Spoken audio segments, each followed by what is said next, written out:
Welcome to the Rivalry Rant podcast.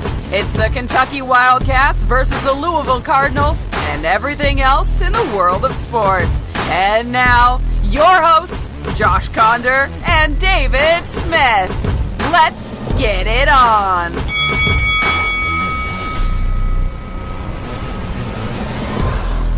Welcome, everybody, to episode number 6 of the Rivalry Rant podcast. My name, Josh Conder, your host here in the big chair, along with my co-host, David Smith. Dave, did you have a great America 4th of July? Had a great America 4th of July. Had a 4th of July event at my parents' house at the lake. We had a good time. Can't complain. It's about as America as it gets. I bought a hot tub. That's true. It's an awesome hot tub. Yeah. It's only $400 hot tub. Yeah. We're going to plug the Intex inflatable hot tub right now, even though we're not getting any money for it. Picked it up, Amazon, $400. Today's Prime Day. Do you know about Prime Day? No, I don't. You never knew about Prime Day. Prime Day is basically Black Friday for Amazon, but in July. So tonight, starting at 9 o'clock, there's like huge sales on everything. So when you go home tonight, get on Amazon at 9 o'clock, and you'll probably end up buying something kind of pointless. Yeah, I feel like it's more of a way for Amazon to get spenders to spend money that they don't on things they don't need. Oh, yeah, definitely. That was the argument they were talking about on the radio today, how Prime Day is more people just buying for themselves versus Black Friday where people are actually gift shopping. Yeah, and I feel like everybody has a sale now. Everything's always on sale. Oh, yeah.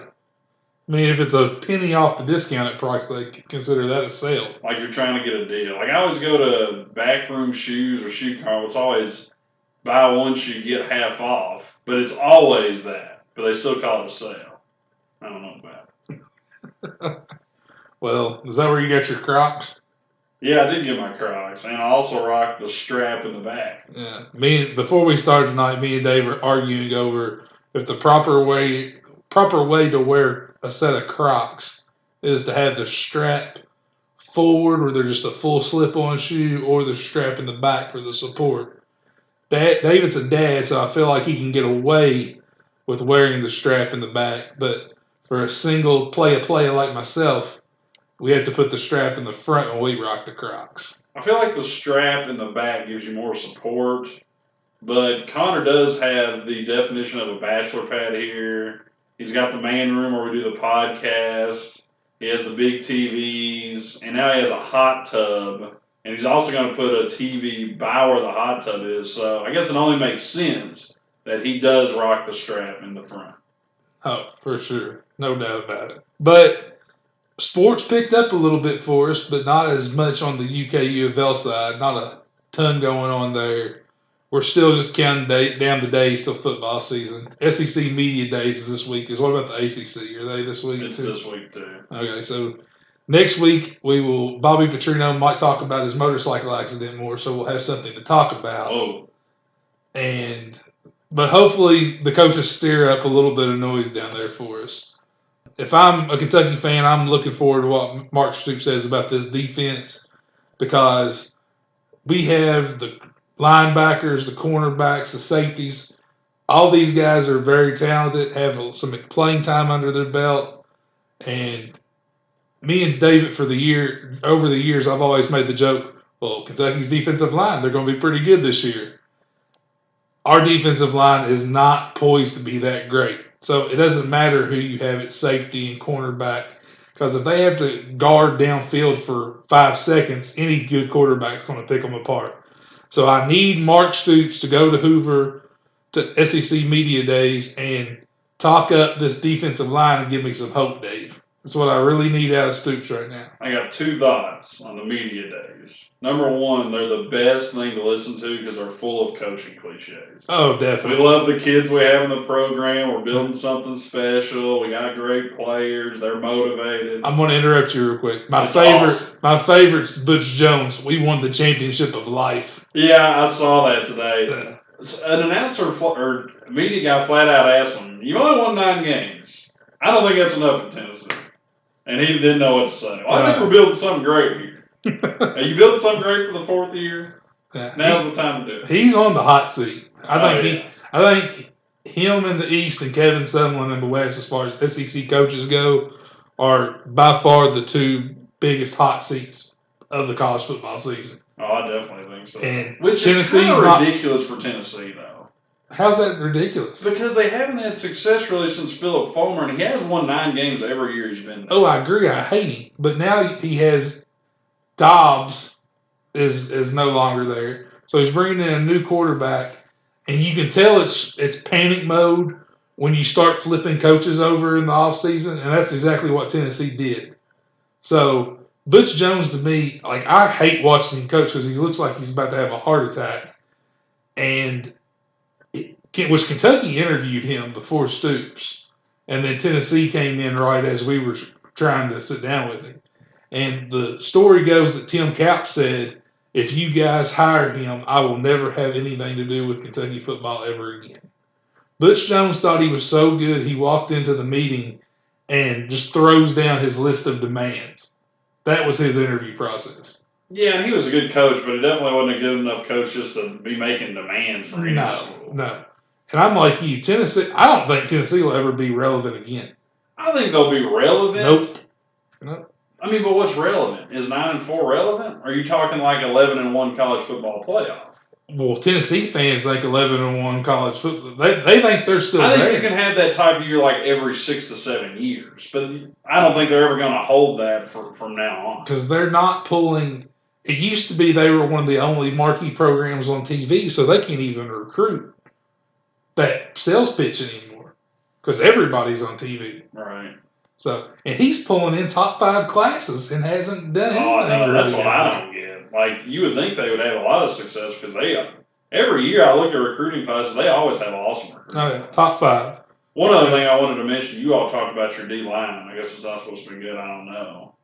But when it comes to having a great football team, it all starts on offensive and defensive line. We saw it last year with Louisville and the offensive line breakdown we had at the end of the year. If our offensive line doesn't improve, we're not going to win more than 8 games. I think it's probably safe to say with your all's defensive line, it has to be improved for you all to get to that 8 or 9 win mark. I think if Kentucky football wins 8 games, I'm just going to probably move to Lexington out of excitement because 7-5 sign me up. That's a hell of a year in my book for any Kentucky football fan that has suffered. But the schedule does set up for us to make a jump.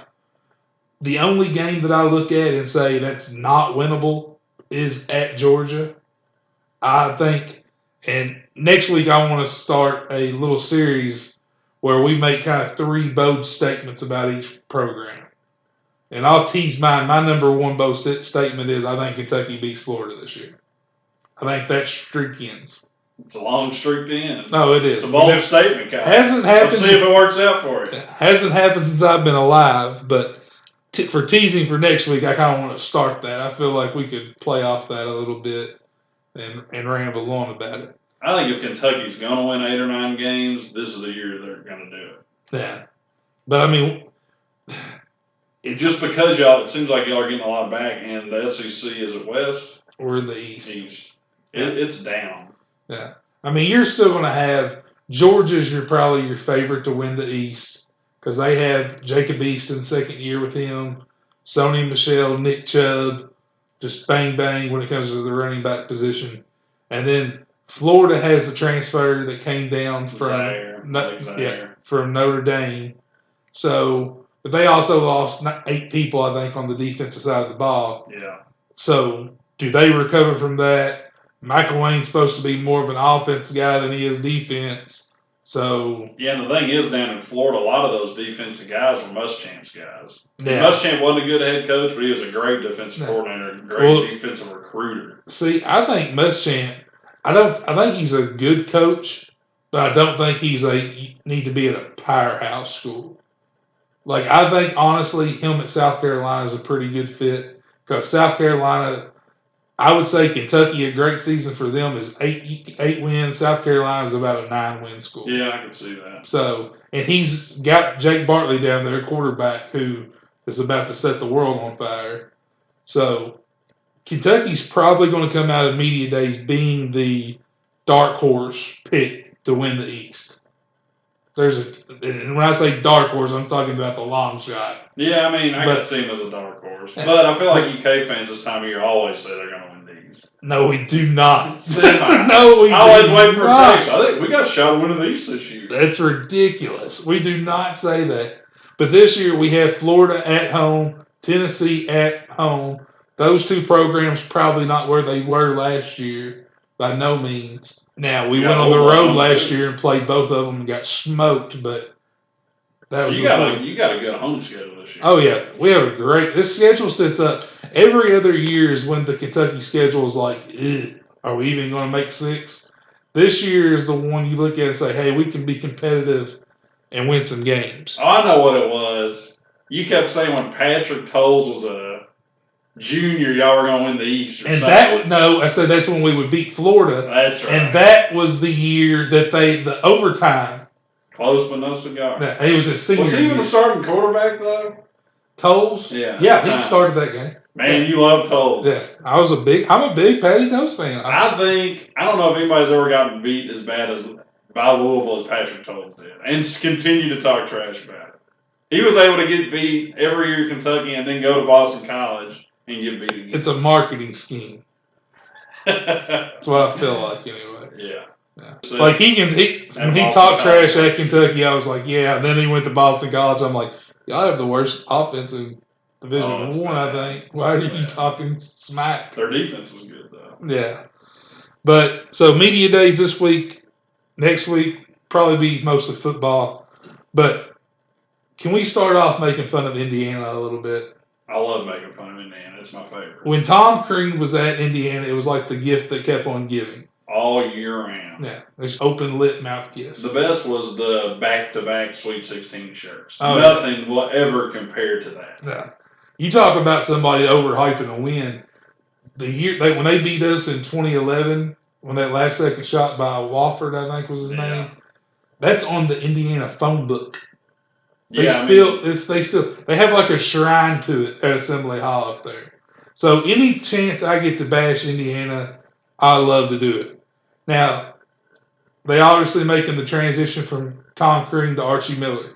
And I'm a big Archie Miller fan. I was a big pro for him potentially being Cal's replacement down the road. But I knew Cal would probably stick around a little bit longer and somebody else would scoop him up. And unfortunately, he fell to the Death Star up there in Bloomington. It came out last week that in his contract, David, he's getting a $125,000 bonus if he only schedules one sub-300 RPI team.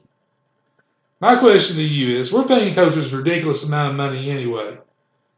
Should a program like Indiana, that's probably a top 7 basketball program of all time, be paying a $125,000 bonus to just schedule teams that aren't terrible?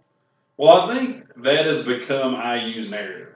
I mean, it goes back to the back-to-back Sweet 16 shirts, cutting down the nets after you lose and share part of the Big Ten regular season champions. That was adorable. Now they're paying their coach for scheduling quality opponents at a school that has 5 national titles. No.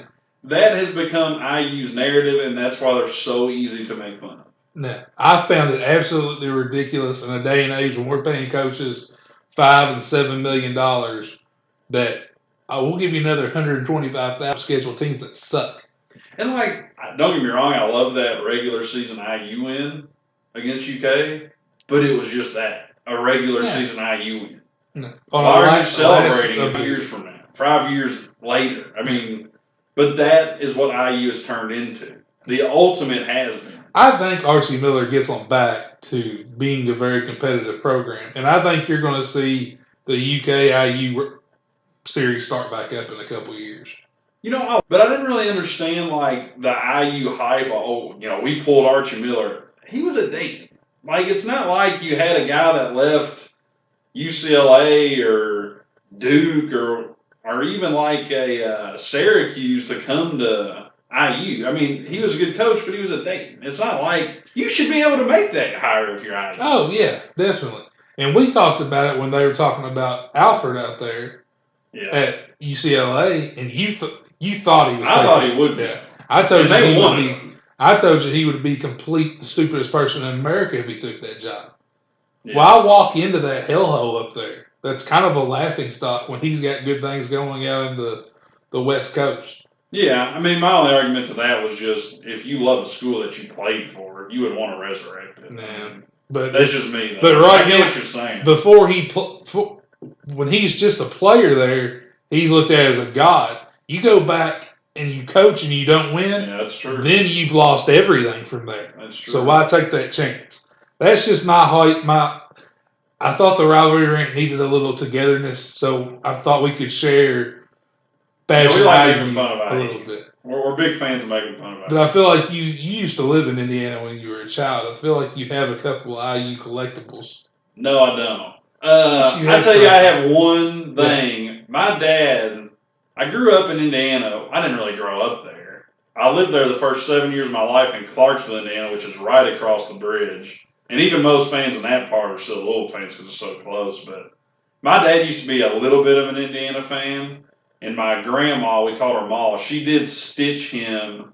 She was, I guess, I don't know what you call it, stitch. Crochet. No, it's the one where you make the pictures. It's not crochet because my wife crochets. I don't know what it's called. You make pictures out of something to do with stitching. And when they won the 87 national championship, she did make him a picture of that. So that is the only IU collectible we have, and I've never been an IU. Is it weird that I remember you had that hanging in your room? That is kind of weird, yeah. Dude, I remember some of the stupidest stuff. That is a little odd. We have an 86 Louisville one, too. That's just like. Yeah. And you got the big red Louisville bottle from the 86 one. That was the 80 one, yeah. I got that, yeah. Really? I thought you had... Dude, I think I know where there's one for the 86. I just stopped and see. I didn't know they made the 86 one. If they do, get it. I'll try. I didn't know they even made it. Because that's going to be your last national title that you ever had in school history. Yeah. Got that appeal. Yeah. But, like I said, last week we celebrated the American independence, but it was a sad day for the U19 team over in Cairo when they fell in the semifinals to Canada. Hockey school. Hockey country. Yeah, not a school. These aren't schools. Hockey these are countries. But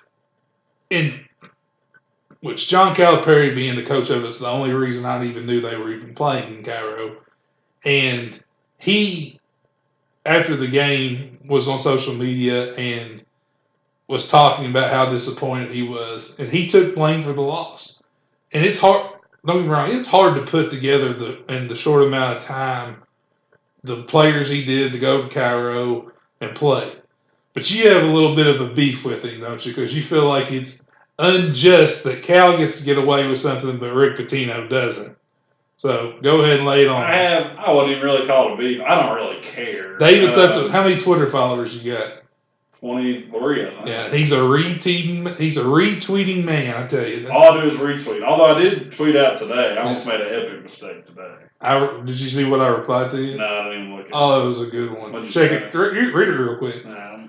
See if you get the joke. Let's see what we got here. But David was a little salty over Cal not going and doing a post-game press conference after the loss. I wasn't that salty because I don't care.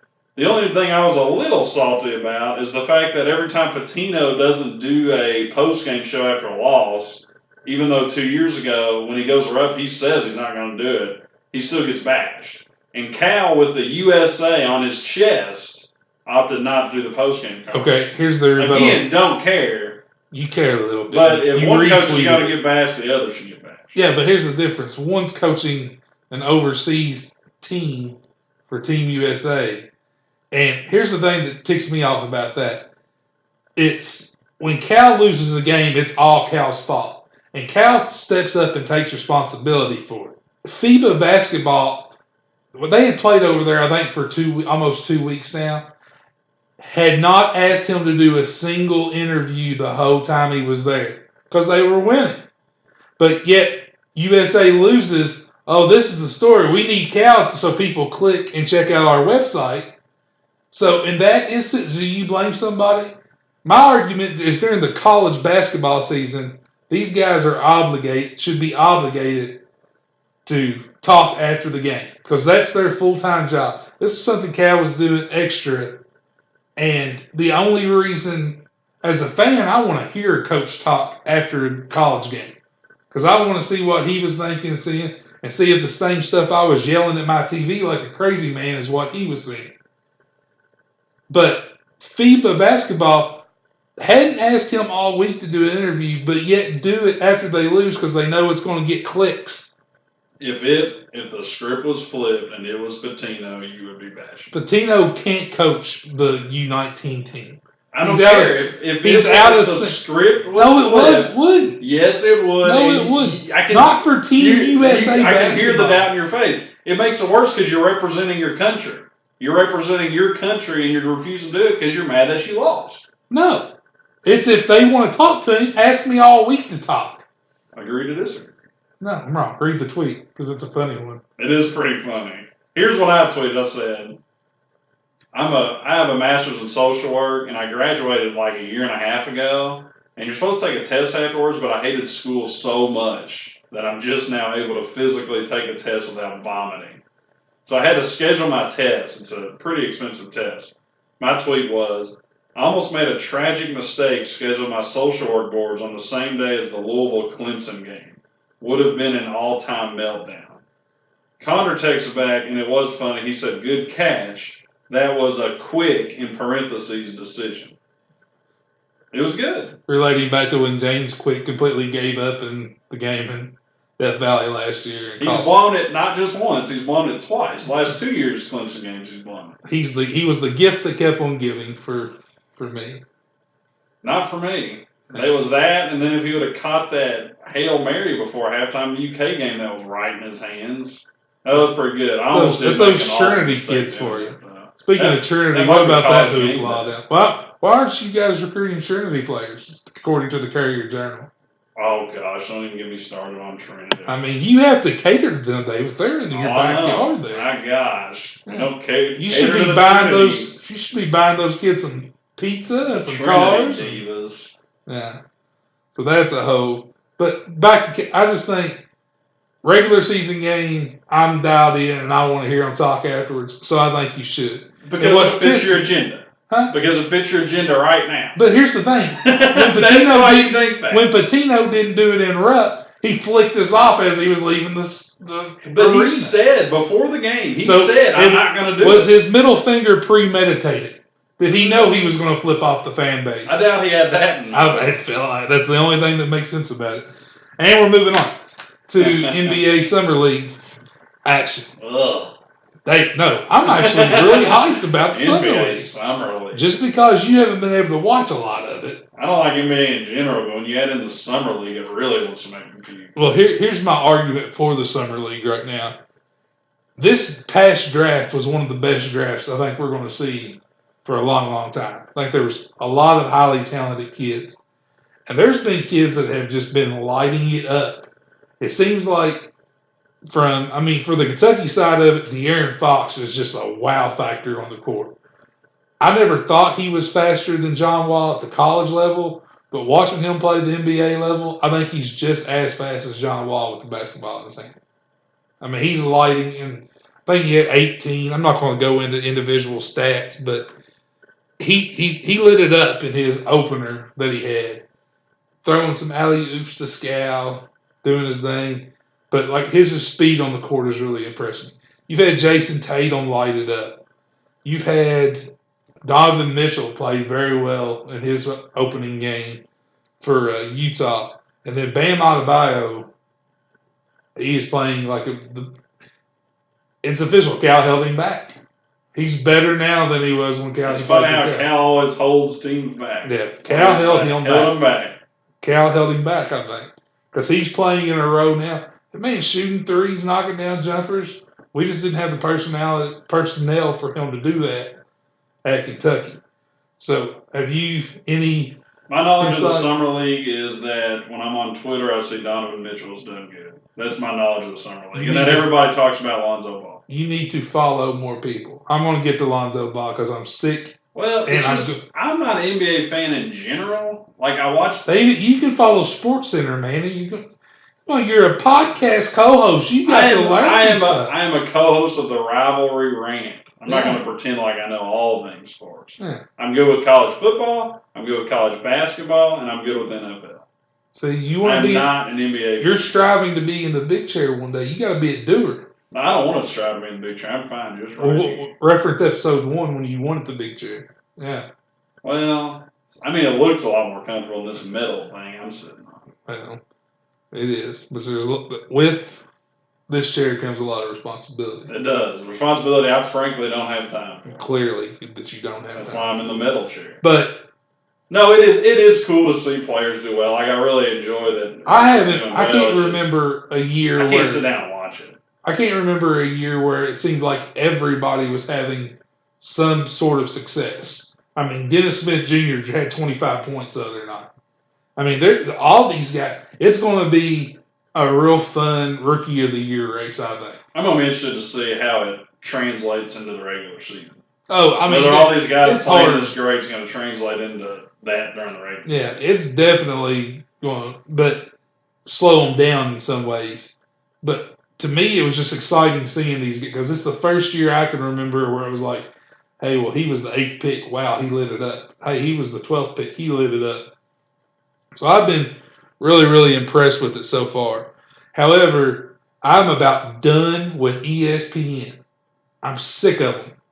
Like, they're driving me up a wall. I can't stand them anymore. They got to start talking about SEC football again, or they're going to lose me as a viewer. Lonzo Ball, right? Lonzo Ball. Okay. First off, his dad is a crazy man. I realize that.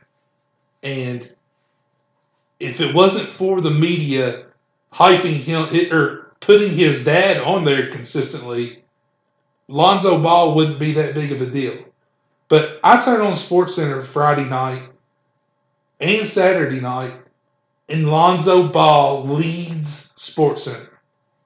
He leads the first night because he was terrible in his opener. And then the next night when he played, he had a triple-double, 11, 11, and 11. But here's my thing that really grinds my gears. He is now only being referred to as Lonzo. I feel like you have to gain some level of respect before you can just go by one name. I agree. Yeah. I can think of a couple of examples. LeBron. Okay. Teddy Bridgewater was a hero at Louisville. Teddy. Talking national level here. No, I'm just saying. Yeah. Lamar. Before Lamar was Lamar, he was Lamar Jackson, and Lonzo just jumps right into Lonzo. He's Lonzo before he even touches the court. You can't argue the college players because he was a hell of a college player. Yeah. But blame his dad. And blame the media, again, for putting somebody as awful as his dad on a media platform, just like they do a certain madam in Louisville, to gain negative attention. Because people love negative attention. And now Lonzo, unfortunately, is getting that attention, even though I feel like in general he's a pretty good kid. Oh, I agree. I mean, I think he's a good kid, but I think the whole calling him by, like I said, LeBron. You've got Brady, can go by his last name. Or Tom, or TB. Yeah. But, I mean, it just Jeter, A-Rod, it just drove me nuts when I see that Lonzo leads SportsCenter. Yeah. Now, I loved it the first night because he was terrible. And then he gets a triple-double with his last 2 points, or like in the last 2 minutes of the game, and just nobody tries to guard him as he does. And I feel sorry for him because it reminds me so much of the situation with that Marinovich project, that 30 for 30. Yeah. Pete Marinovich, his dad was a good quarterback, and he was kind of flamboyant and crazy.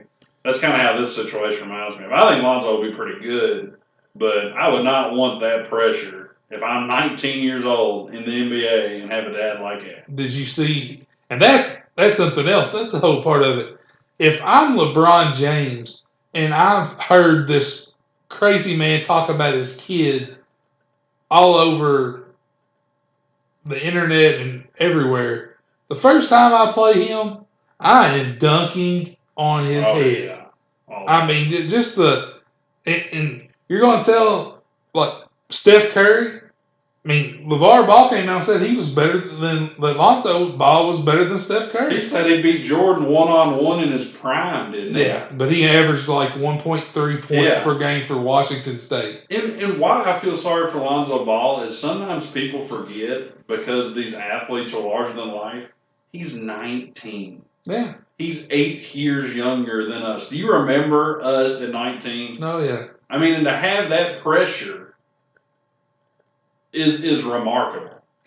But, I mean, he completely embraces it. He does great with it. He does great with it. I don't know how he does. I love the Foot Locker commercial that they came out with. Oh, it was awesome. That was awesome. Especially the guy then and fishing. We went fishing. Oh, it was I loved that commercial.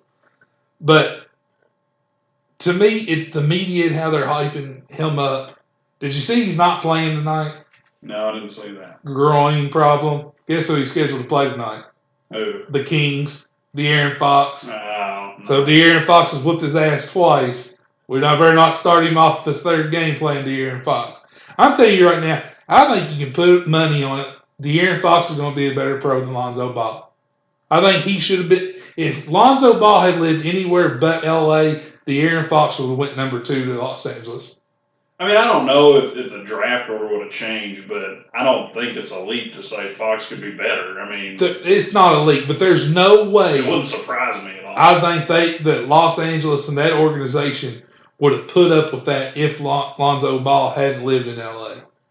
To me, it's just why would any organization want to put up with that crazy man? Because negative attention sells, And like we talked about last week. Yeah. And that's one of the problems, and I hate to sound like an old man, but the longer we go on, with society it is.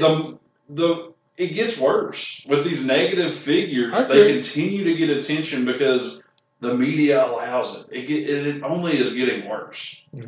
I think that every time they put Pitino on TV, but that's besides the point. Woo! I'm just throwing jabs, trying to get you rolling this week. But we're going to jump back to the first topic a little bit where we were talking about media days and kind of tie that in with the Calipari and Team USA. And, David, we got about 15 minutes left here. We're going to have a little debate with, in my eyes, last year, the ACC was probably one of the best all-around conference. You had Clemson, Louisville, Florida State there in football. And this is coming from SEC homer. I'm probably the biggest one out there. And then in basketball, you were traditionally your powerhouse that you guys were. My argument is, I think coming into this sports season right here with your two main sports being basketball and football, I think the SEC is primed to maybe not surpass. I think in football, I think we've always held a little bit of a talent edge, but our basketball was so far off.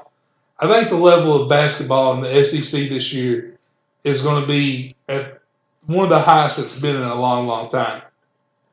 And I'm willing to say that I think after this sports season's over, you're going to look at it and you're going to say the SEC was overall the best conference once again in college athletics.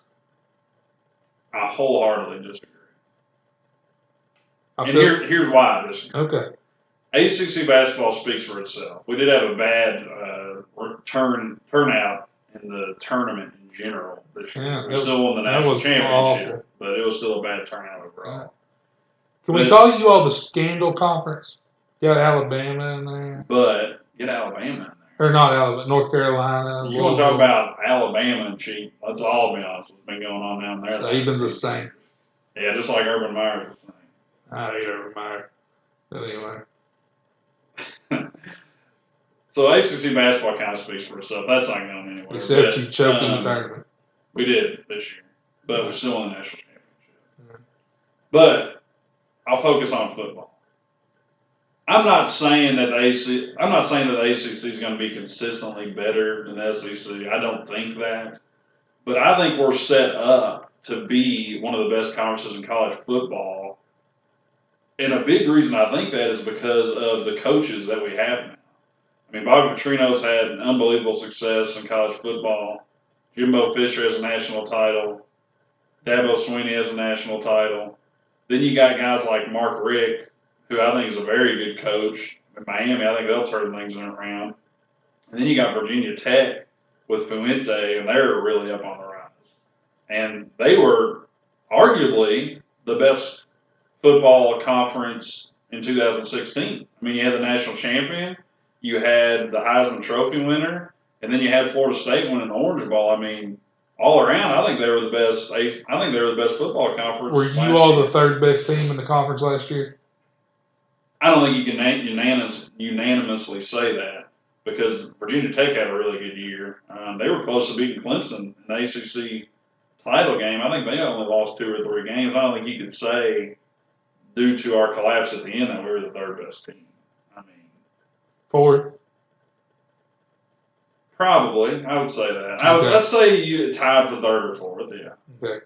Here's my argument: if Kentucky played in the West last year, let's see, we beat Mississippi State. I think we could have beat Arkansas. So they would have finished 5th in the West.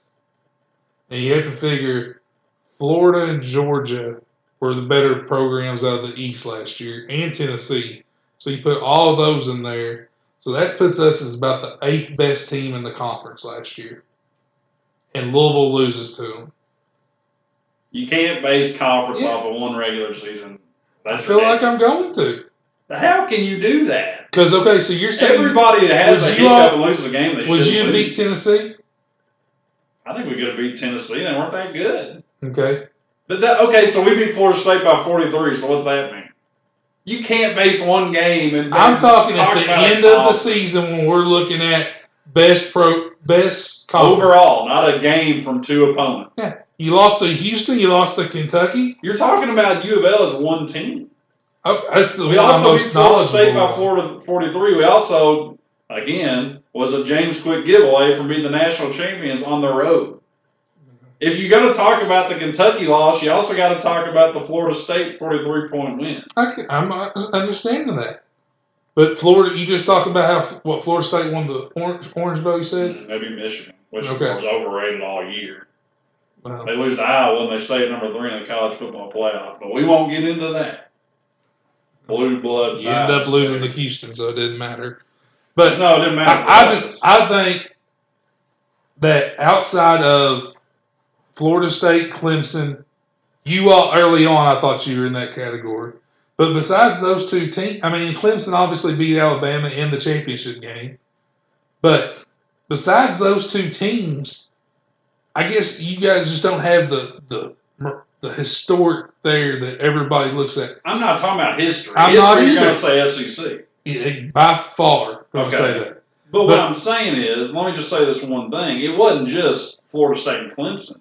I mean, North Carolina won 8 games. North Carolina State won 8 games. Georgia Tech won 8 games. And they won their bowl games, too. We won 9 games. And I think there was 5 teams that finished in the top 25. Miami won 9 games. It wasn't just Florida State. Done talking about last year. I want this year. I think this year SEC football is back. I think you're going to have Auburn back in the mix again. You're going to obviously have Bama there. I think Georgia is going to surprise a lot of people. I think Georgia and Alabama in the SEC title game might be a shootout. I don't know about Georgia. Don't get me wrong. I mean, the SEC could very well easily this year be the best conference in football. I'm not saying that. I'm saying overall, as a conference looking at both football and basketball, I think the ACC is better overall. Do I think ACC football going down the road is going to be better every year than SEC football? No, I'm not saying that at all. I'm just simply giving my points of why I think the ACC football can withstand stability long term. I'm not arguing you have the long-term effect. But here's my thing: as somebody who follows SEC basketball, and I think it would be safe to say I probably watch more basketball than you. I would say so in general. Yeah. College basketball. Due to maybe a little bit of sports gambling. That's why I know stuff. But the SEC, the same argument you just made for coaches for football, SEC basketball has done the same thing. This guy at Florida looks like he's the real deal. Frank Martin at South Carolina comes out of nowhere last year. That man can coach. You got Ben Howland down at Mississippi State, Avery Johnson down there at Alabama, and Bruce Pearl even has, I believe that's where the Wiley kid ended up. I think it's either Alabama or Auburn that he's at that just played on the USA 19 team. Then you got Michael Porter Jr., one of the probably the number one pick at Missouri now. The talent level in SEC basketball is going to be, I would say, 7 or 8 times better than what it was last year. I think if the SEC is going to do it in basketball, this is the year to do it. You're coming off the tournament where you had high level of success for SEC teams. That shows that you have to respect them as a conference now. I've said for a long time, it may not be the best basketball to watch, the most fun basketball to watch, but the SEC overall in all sports has the most athletes when it comes to basketball. There's differences between basketball player and just hard-nosed athletes. And I think this is the year SEC basketball really steps up and you surprise a lot of people. I mean, we'll see. I mean, I don't know. They had a good tournament run. I guess if that bleeds over into the regular season, I can see what you're saying. But you kind of got to show me first before I'm going to buy into it. The SEC, it just means more. It just means more. It doesn't. It just means more. That's what ESPN tells me. It just means more. Don't even get me started how A&M was fourth for a while in the college football playoff. Mm-hmm. And I was texting you saying how ridiculous that was. It's a legitimate argument there. It wasn't. You sure? I'm positive. But anyway, so like I said, we have media days this week, and next week we're probably going to mostly shift all towards football because this whole can't wait. I can't wait for football. Yeah, I'm getting really excited for it too. I'm thinking about going to Southern Miss for the opener. Why Southern? That's where we start the season. I know, that just seems like an odd road trip to pick. Yeah, I think the tickets are like $50. I was like, for a Southern Miss game. Dude, they walk in there. They mark. Huh? No way, dude. Southern Miss actually has like a fan base that really follows them. Get out of here with dude, I swear, look it up. Fan base. Look it up, yeah. I figured I'd walk into that place. There was the SMU 30 for 30 that they did. Yeah. Somebody ended up trying to transfer to go there, and they talk about how wild of a fan base that is. Man. Southern Miss has a good following for football. They're never good. I feel like they're all right. I think they had Brett Favre. I think that's it. I think that's all they've ever had. Did they have Brett Favre? Yeah. That's where Brett Favre hailed from. Yeah. So I'm thinking. Every dedication if you went that side. I got tickets to the home opener against Eastern, so I guess I'll be there for sure. But you decided if you're going to Indianapolis with us yet? No, I'm not going to Indianapolis. You're missing out. No, I'm not. Unless we went to the Mucky Duck. That's what I was about to say. You got the Mucky Duck. Yeah, that's about all I got up there. I would love to walk into that if that was the same hotel and the same guy was working with your dad. I feel like you just drop everything and run. We're 26-point favorites in that game. I like Purdue. I don't. Purdue won. I think Jeff Brown will do really good down there, though. Yeah. Because he's still recruiting these Trinity guys. He can have them. I don't need any more than Divas. Yeah. Bonifant. Bonifan's good. I love Bonifant. Oh, yeah. He's a Trinity kid, though. I do like Bonifant. I like Brown, too. I shouldn't say about all Trinity kids, but Bush, he was male. Bush was male. Yeah. They're talking about Bonifant playing running back since we're so depleted at that position. Just hopefully Lamar Jackson holds on to the football some for you this year. Might win another Heisman. Only the big-time programs produce Heisman, though. Yeah. He's not going back-to-back at all. You never know. Oh. It's hard to do, but yeah, I will say this, though. I think it is very possible this year that his stats are way less or a better football team. I could agree with that. Because I think you're going to have that. I think you're going to have to produce some kind of run game other than Lamar. Yeah, he's going to get figured out this year. Same way for Kentucky, where they know that we're going to try to hand the ball off to Benny Snell 30 times a game, and they're going to put 8 people in the box against us. Yeah, that's going to happen. Which I think Louisville fans will be fine if we go 10-2 and Lamar's stats aren't as good. I think if Lamar's stats are as good this year, I think you're looking at another 8 or 9 win season because I think that's just going to show he's going to have to do it all, which he had to do many times last year. You got to put a running game with the offensive line with him, I think. Yes, and again, and I've said this so many times, it's miraculous that he won the Heisman with that offensive line because it's just horrific. I'm really hoping Mike Summers fixes that. They looked good against Florida State. That's about it. Well, another week in the books. This has been the Rivalry Rant podcast. Once again, check us out on iTunes. And everybody remember, when it comes to SEC, it just means more. We'll see you next week.